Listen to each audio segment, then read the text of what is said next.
नई हुकूमत को आए सिर्फ 5 महीने हुए हैं, मगर खुद हुकूमत ही मुल्क में आईनी ब्रेकडाउन के खदशात का इजहार कर रही है और इसकी जिम्मेदारी सुप्रीम कोर्ट पर डाल रही है, जिसने 11-2 की अक्सरियत से पीटीआई को पार्लिमानी जमात और मखसूस नशिस्तों का हकदार करार देकर हुकूमत की 2/3 अक्सरियत खत्म कर दी है।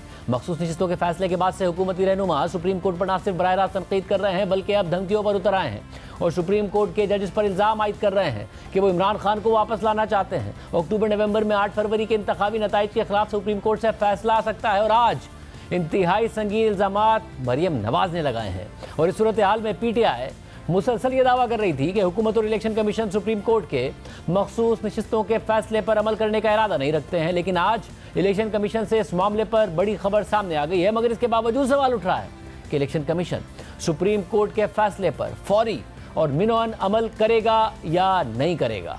इलेक्शन कमीशन ने 2 दिन की मुशावरत के बाद आज ऐलान किया कि सुप्रीम कोर्ट के फैसले पर अमल दरामद किया जाएगा, लेकिन इलेक्शन कमीशन ने बल्ले के इंतखाबी निशान से मुतालिक सुप्रीम कोर्ट के फैसले की गलत तशरीह नहीं की। इलेक्शन कमीशन ने यह भी वादे किया।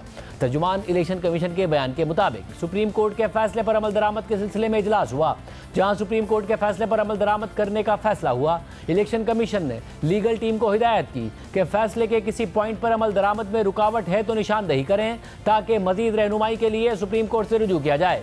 तर्जुमान इलेक्शन कमीशन के मुताबिक चीफ इलेक्शन कमिश्नर और इलेक्शन कमीशन के अराकीन को एक सियासी पार्टी की तरफ से बेजा तनकीद का निशाना बनाने की शदीद मजम्मत की जाती है। इलेक्शन कमीशन से इस्तीफे का मुतालबा मज़े का खेज है।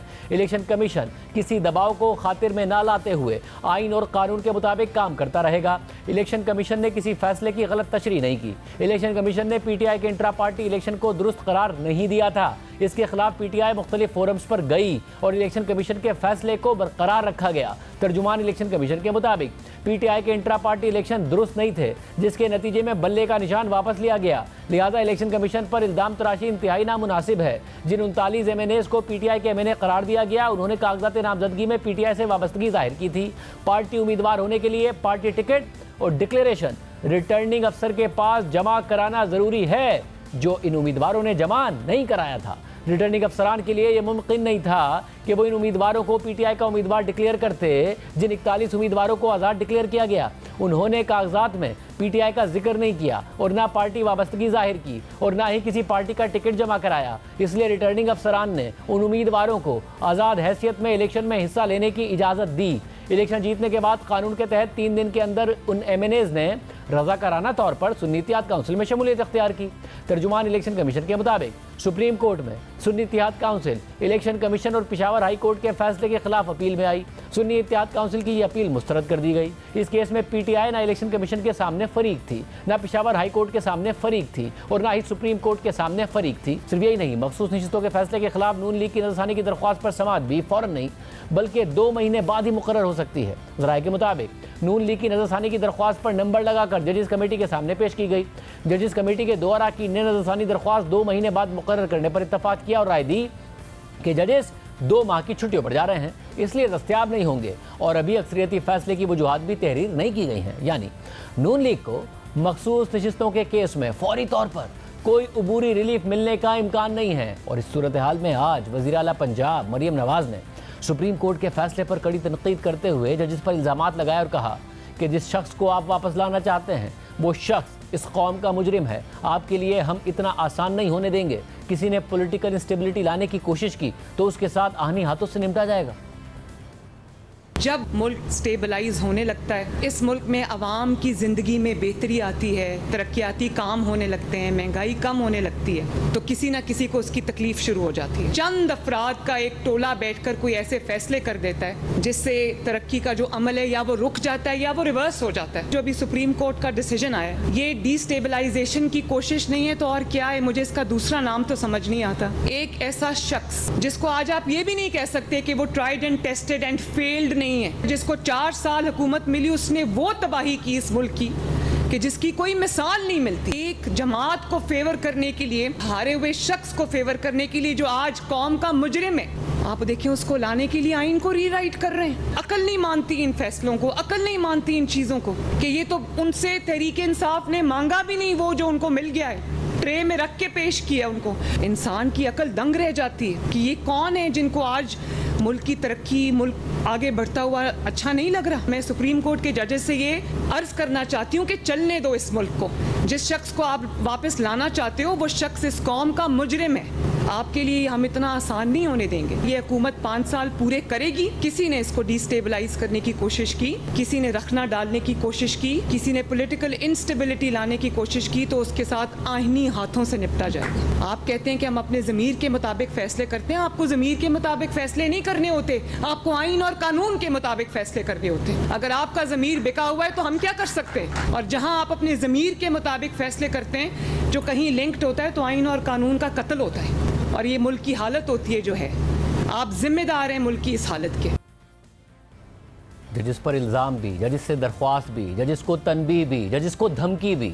और सुप्रीम कोर्ट का यह फैसला चीफ जस्टिस समेत 13 में से 11 जजिस ने अक्सरियत से दिया था, जिसमें तहरीक इंसाफ को पार्लिमानी जमात करार देते हुए मखसूस नशिस्तों का हकदार करार दिया गया, जिसे अब नून लीग आइन को दोबारा लिखने के मुतरादिफ करार दे रही है और धमकी आमेज रवैया अख्तियार कर रही है। साथ ही हुकूमत इस खदशे का भी इज़हार कर रही है कि अदलिया जिस हद तक सियासी हो गई है, इससे मुल्क में आईनी ब्रेकडाउन हो सकता है। जबकि तहरीक इंसाफ का कहना है कि हुकूमत के गैर आईनी इक़दाम मुल्क को आईनी ब्रेकडाउन की तरफ ले जा रहे हैं।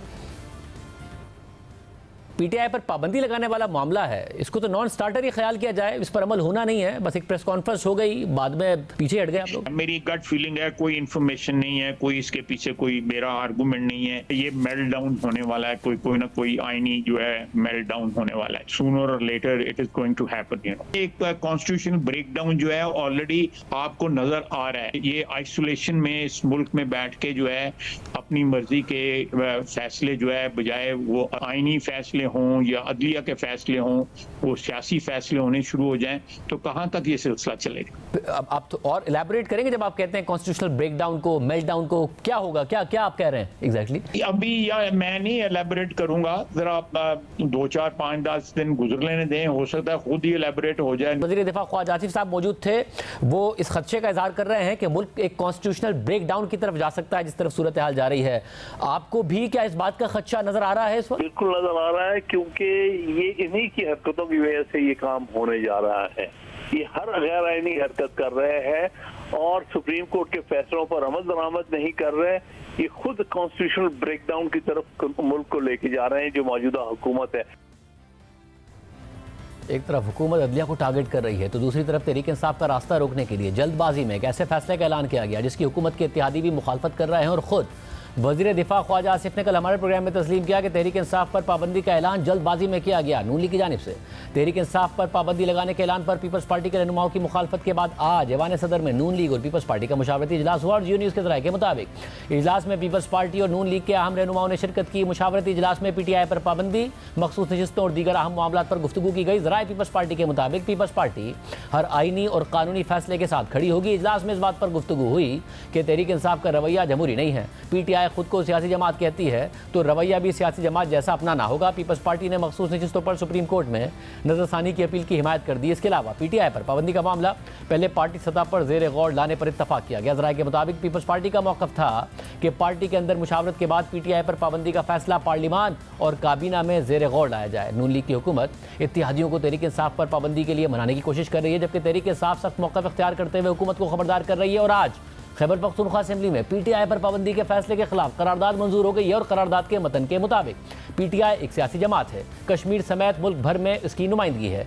तहरीक इंसाफ पाकिस्तान की बका के लिए काम कर रही है। पीटीआई पर पाबंदी आर्टिकल 17 की खिलाफ वर्जी होगी। इलेक्शन कमीशन ने गैर कानूनी तौर पर पीटीआई की मखसूस नशिस्तें दूसरी जमातों को दी।